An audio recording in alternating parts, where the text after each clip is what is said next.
সুপ্রিয় শিক্ষার্থীরা, আমরা আজকে শিখব সমাসের পর্ব 4-এর দ্বিগু সমাস ও সংখ্যাবাচক বহুব্রীহি সমাস। আজকের আমাদের আলোচ্য বিষয় হচ্ছে দ্বিগু সমাস ও সংখ্যাবাচক বহুব্রীহি সমাস। এই দুটো সমাস এর সাথে পড়ানোর কারণ হচ্ছে এই দুটার মধ্যে খুব মিল আছে। কীরকম মিল আছে তোমরা একটু শুনলেই বুঝতে পারবে। পৃথিবীতে সংখ্যা দিয়ে শুরু যত শব্দ আছে, আবার বলতেছি শোনো, সংখ্যা দিয়ে শুরু হবে এরকম যত শব্দ আছে, হয় দ্বিগু সমাস নয় সংখ্যাবাচক বহুব্রীহি। অর্থাৎ সংখ্যা দিয়ে শুরু হলেই হয় দ্বিগু নয় সংখ্যাবাচক বহুব্রীহি। এটা তোমার মাথায় রাখতে হবে যে সংখ্যা দিয়ে শুরু হয়েছে, ঠিক আছে, ওইটা হয় দ্বিগু হবে নয় সংখ্যাবাচক বহুব্রীহি হবে। এখন প্রশ্ন হচ্ছে যে আমরা কখন বুঝবো যে কোনটা দ্বিগু আর কোনটা সংখ্যাবাচক বহুব্রীহি? তোমাদের ফাউন্ডেশন ক্লাসে আমি বলেছিলাম যে যদি যেই সমাস তার পূর্বপদ পরপদ অর্থাৎ কোনো পদের প্রাধান্য না দিয়ে অন্য কোনো পদকে বোঝায় তাকে আমরা বলছি বহুব্রীহি সমাস। আমরা সহজ ভাষায় বলতে পারি যেই পদ তার কথায় কাজে আসলে যে সমাস আসলে তার কথায় কাজে মিল রাখে না, অর্থাৎ যে দুটো পদ থাকে তার কোনো পদেরই কি অর্থ আসে না, আসে কি অন্য একটা পদের অর্থ, এইটাকে আমরা বলি হচ্ছে যে বহুব্রীহি সমাস। সুতরাং সংখ্যাবাচক বহুব্রীহি সমাসে এটা হবে যে সংখ্যা দিয়ে শুরু হবে কিন্তু কথায় কাজে কি থাকবে না, মিল থাকবে না। আবার দ্বিগু সমাসে সংখ্যা দিয়ে শুরু হবে এবং কথায় কাজে কি থাকবে, মিলও থাকবে। যেমন আমরা যদি উদাহরণে চলে যাই তখন তোমরা ক্লিয়ারলি বিষয়টা বুঝতে পারবে। এই ধরো আমি দুইটা শব্দ বললাম, একটা হচ্ছে চৌরাস্তা আর একটা হচ্ছে যে চৌবাচ্চা।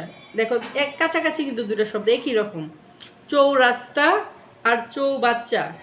দেখো দুইটাই কিন্তু চৌ দিয়ে শুরু। চৌ এর বাংলা অর্থ হচ্ছে যে সংস্কৃত ভাষা থেকে আসছে, তো এর বাংলা অর্থ হচ্ছে চার।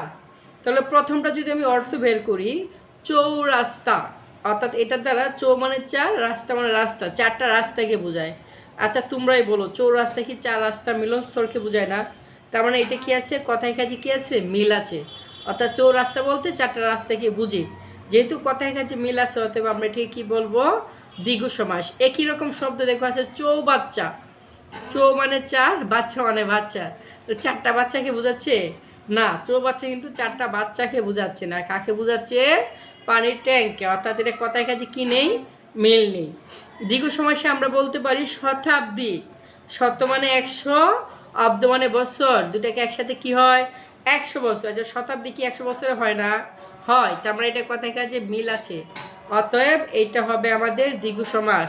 এরকমভাবে আসতে পারে সপ্তাহ। সপ্তাহ মানে 7, মানে দিন, 7 দিন। হ্যাঁ, কথায় কাজে মিল আছে।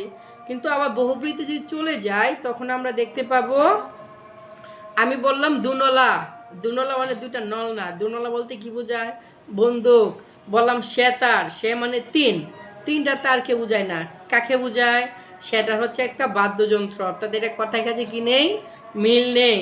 যেমন বললাম চৌকাঠ, চৌ মানে চার, কাঠ মানে কাঠ, চারটা কাঠ বোঝায় না, বোঝায় বাড়ির প্রধান দরজা। অর্থাৎ এটা একটারও কথায় কাজে কি নেই, মিল নেই। এরকম আছে দশানন, দশভুজা। হ্যাঁ, দশানন, 10 মানে 10, আনন মানে মাথা, 10টা মাথা না, বুঝায় রাবণকে। 10 বুঝা, 10 মানে 10, বুঝ মানে হাত, 10টা হাতকে বুঝায় না, বুঝায় দেবী দুর্গাকে। অর্থাৎ এগুলো একটাও কথায় কাজে কি নেই, মিল নেই। এই জন্য হবে কি সমাস, সংখ্যাবাচক বহুব্রীহি সমাস। আর ওইদিকে 7 সমুদ্র 13 নদী, এগুলা কি আছে, কথায় কাজে মিল আছে, অতএব দ্বিগু। আরেকটা উদাহরণ বলি শুনো তোমরা, 12 হাতি। কি বললাম, 12 হাতি। 12 হাতি মানে 12টা হাতি না, 12 হাতি বলতে কাকে বোঝায়, সারিকে। অর্থাৎ এটাও কথায় কাজে কি নেই, মিল নেই, অতএব সংখ্যাবাচক বহুব্রীহি।